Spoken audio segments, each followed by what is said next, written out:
Roho wa Yezu ntunganye, mubiri wa Yezu nyirokorere, maraso ya Yezu nsabemo,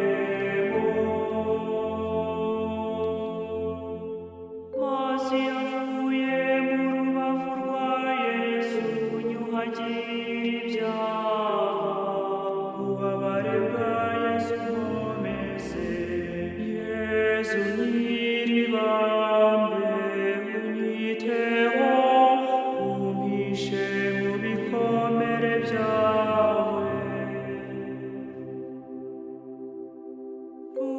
Ntuzareke ntandukana nawe, urandinde umwanzi igica. Umunsi napfuye uzampamagare, untegeke kuza iwawe, gusiga